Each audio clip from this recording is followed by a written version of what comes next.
आदिवासियों के बीच रहकर उनके जनजीवन को चरित्र करने वाले प्रसिद्ध पेंटर आशीष कछवाहा का कहना है कि प्रकृति के साथ मनुष्य का संबंध टूट जाने और पर्यावरण पर ध्यान न देने के कारण समाज में आज संवेदनशीलता का अभाव हो गया है और हम गलत तरीके से विकास के रास्ते पर जा रहे हैं।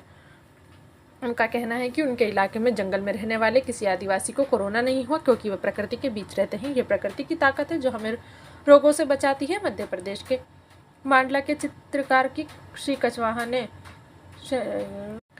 राजधानी के त्रिवेणी कला संगम में अपनी एकल चित्र प्रदर्शनी के उद्घाटन पर यह बात कही। हिंदी के प्रसिद्ध संस्कृतिकर्मी अशोक वाजपेयी, जाने माने कला समीक्षक प्रिया कुशल, समकालीन कला के पूर्व संपादक ज्योतिष जोशी और प्रसिद्ध चित्रकार अखिलेश ने इस प्रदर्शनी का उद्घाटन किया। मात्र 7वीं कक्षा तक पढ़े painter Shri Kachhwaha Kanha national park के ठीक सामने अपने स्टूडियो में बेगा जनजाति के जीवन पर चित्र बनाते हैं और अब तक 1000 चित्र बना चुके हैं। देश के पूर्व मुख्य न्यायाधीश शरद बोबडे और छत्तीसगढ़ की राज्यपाल अनसुईया उइके उनके स्टूडियो में आकर उनके चित्रों का अवलोकन कर चुकी हैं। बचपन में अपने माता पिता को खोने के कारण पढ़ाई पूरी न कर पाने वाले आशीष ने अपनी आजीविका के लिए चित्रकला का रास्ता अपनाया और आज उनकी पेंटिंग 50,000 से 1-1 लाख रुपए में बिक जाती है और कान्हा नेशनल पार्क घूमने वाले पर्यटक उनकी पेंटिंग खरीदते हैं, तब उनका जीवन चलता है। वे कहते हैं कि मुझे पद्म विभूषण से सम्मानित विश्व प्रसिद्ध चित्रकार रजा से काफ़ी प्रेरणा मिली, जो मांडला के थे। मैं उनसे मिल नहीं पाया, इसका अफसोस मेरे मन में हमेशा रहेगा। उनके अंतिम दर्शन मैंने ज़रूर किए हैं। मैंने 3री कक्षा में नेहरू जी पर चित्र बनाया था,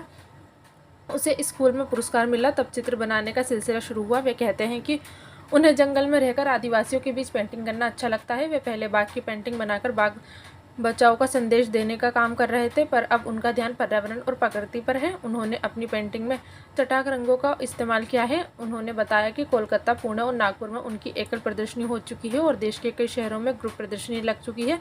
उन्होंने कहा कि देश में आदिवासी कला के प्रचार प्रसार की बेहद आवश्यकता है। सरकार के प्रोत्साहन से गौंड कला का विकास हुआ है और 2 कलाकारों को पद्मश्री भी मिल चुका है। इनके इलाके में करीब 400 गौंड कलाकार हैं, जिनमें 150 महिला कलाकार हैं। उन्होंने कहा आदिवासी कलाकारों ने अपनी कला में लोक संस्कृति, प्रकृति और पर्यावरण पर जोर दिया है। प्रकृति के बचने से ही लोक संस्कृति बचेगी। प्रदर्शनी के आयोजक रजा फाउंडेशन के प्रबंधन न्यासी अशोक वाजपेयी ने बताया कि युवा चित्रकारों और गौंड चित्रकारों के उत्साहवर्धन के लिए रजा फाउंडेशन ने कई चित्र प्रदर्शनियाँ लगाई। पिछले दिनों 25 गौंड कलाकारों की और 100 युवा चित्रकारों की प्रदर्शनी लगाई गई थी। मांडला में रजा साहब की पुण्यतिथि पर एक प्रदर्शनी लगाई गई।